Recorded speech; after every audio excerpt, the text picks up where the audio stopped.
হাওড়া বালিটেকুরি বামুনপাড়ায় বিপ্লবী বালক সংঘের উদ্যোগে এক রক্তদান উৎসবের আয়োজন করা হয়। ক্লাব সম্পাদক দেবব্রত সামন্ত জানায়, প্রচণ্ড গরমে বিভিন্ন জায়গায় রক্তের প্রচুর ঘাটতি দেখা যায়।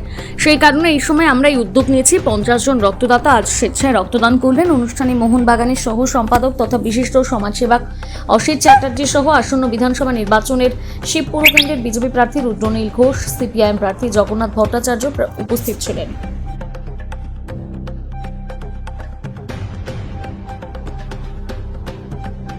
যদি আমরা সেইটুকু করতে পারি তাহলে এই রক্তদান থেকে শুরু করে বাকি যে অন্যান্য ভালো কাজ কেউ করুক আর না করুক, যাদেরই দায়িত্ব, সেই অভাবটাকে আমরা পূর্ণ করে নিতে পারবো। সবাইকে আমি নমস্কার জানাই। আপনারা জানেন একটা পরিস্থিতি চলছে, এমন একটা সময় এসেছে সেখানে বিভিন্ন জায়গায় আমায় অন্য কিছু কাজে যেতে হচ্ছে বা দৌড়তে হচ্ছে। ধন্যবাদ জানাবো আপনাদের, এমন একটা সুন্দর পরিবেশে, মানবতার পক্ষে, সামাজিকতার পক্ষে এমন একটা সুন্দর পরিবেশে আমায় আমন্ত্রণ করবার জন্য। আমি বিশ্বাস করি নিজের পাড়াটাকে পরিচ্ছন্ন করবার কাজে, ঠিক রক্তদান করার কাজে যেমন তারা এগিয়ে এসেছেন, ঠিক তেমন এলাকাটাকে পরিষ্কার করার কাজেও তারা এগিয়ে আসবে।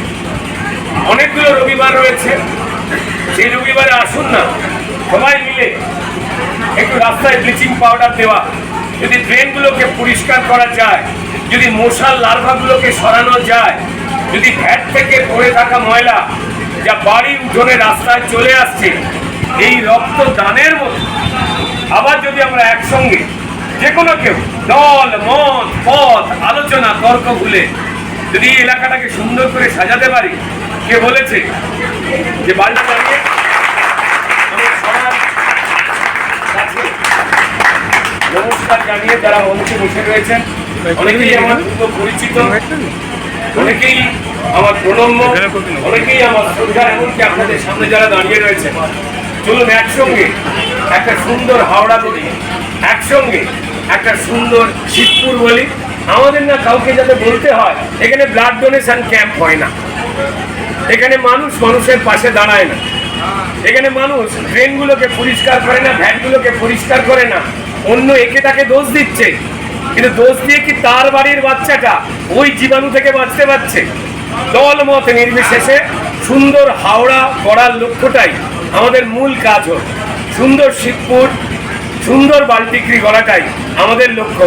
আমরা ছোট করে শুরু করি, আমি তার পক্ষে জড়ো হই, তার শুরু হোক আজ। নমস্কার। হাওড়া জেলা একটা প্রতিষ্ঠিত ক্লাব বাল্টিক্রিতে। এই ক্লাব শুধু রক্তদান শিবির করে না, আপনি দেখবেন প্রত্যেকটা পুজো, প্রত্যেকটা অনুষ্ঠান ও অন্নকোট, বস্ত্র বিতরণ থেকে এমন কোনো কাজ নেই যার জন্য এলাকার মানুষ সবাই ক্লাবকে ভালোবাসে। আর প্রত্যেকটা ছেলেরা এখানে শিক্ষিত ছেলে মেয়েরা, এরা সারাদিন নিজেরা কারবার করে বা চাকরি করে, করার পরও কী করে মানুষের কাজ করে এই চিন্তাধারা করে। আমি আজ দীর্ঘদিন এই ক্লাবের সঙ্গে আছি, এখন উপস্থিত আমি ক্লাবের প্রেসিডেন্ট, আমাদের মেম্বাররা আছে, সব মহিলা মেম্বার আছে, প্রচুর মেয়েরাও প্রচুর কাজ করে, আমাদের সেক্রেটারি আছে, ভাইস প্রেসিডেন্ট আছে। সারাদিন কাজ করা ছাড়াও যে মানুষের কী করে কাজ করবে এই চিন্তাধারা আমাদের সবাই আছে। এই গরমে এইটাই তো চিন্তা, ঘাটতি পড়ে যাচ্ছে। চেষ্টা করি সব সময়ের জন্য যে রক্তদান শিবিরটা করে কী করে এই ঘাটতিটা পূরণ করা যায়। আমাদের এরাও অ্যাসোসিয়েশনের সঙ্গে যুক্ত আছে, অ্যাসোসিয়েশনের তাকে বড় বড় রক্তদান শিবির করি। আর আমি তো ব্যানার টাঙিয়ে রেখে দিয়েছি পুরো এলাকায়, কারুর রক্তর কাজের দরকার হলে আমার কাছে এসে নিয়ে যায়। রক্তর জন্য আমাদের এখানে কোনো সমস্যা নেই, 24 ঘন্টা কাজ পাওয়া যায়। রক্তদান শিবির করছি। কতজন রক্তদাতা? আমরা মোটামুটি 50 জন মতো রক্তদাতাদের অ্যারেঞ্জ করেছি। 50 জন। আমরা এই কারণেই গরমকালে রক্তদাতা পাওয়া খুব মুশকিল, বিশেষ করে বালিটিকুড়িতে, মানে হাওড়া তথা গোটা বালিটিকুড়িতে রক্তদান উৎসবই হয়। এখানে রক্ষাকালী পুজোর মতো প্রত্যেক পাড়ায় পাড়ায়, প্রত্যেক কোণে কোণে রক্তদান শিবির হয়।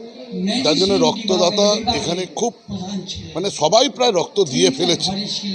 দেখা যাবে আমি ভুল করেছিলাম, আমি এক ডাক্তারের সাথে পরে পরামর্শ করলাম, 3 মাসে 2বার রক্ত দিয়ে ফেলেছিলাম। তো ডাক্তার আমাকে বলেছিল এটা আপনি কোনোদিন করবেন না, আপনার কোনো ক্ষতি হবে না, কিন্তু যে পেশেন্টকে দিচ্ছেন সেই পেশেন্টের খুব ক্ষতি হবে। কারণ যে রক্তটা 3 মাস টাইম লাগে, সেই 3 মাস যতক্ষণ না হচ্ছে ততক্ষণ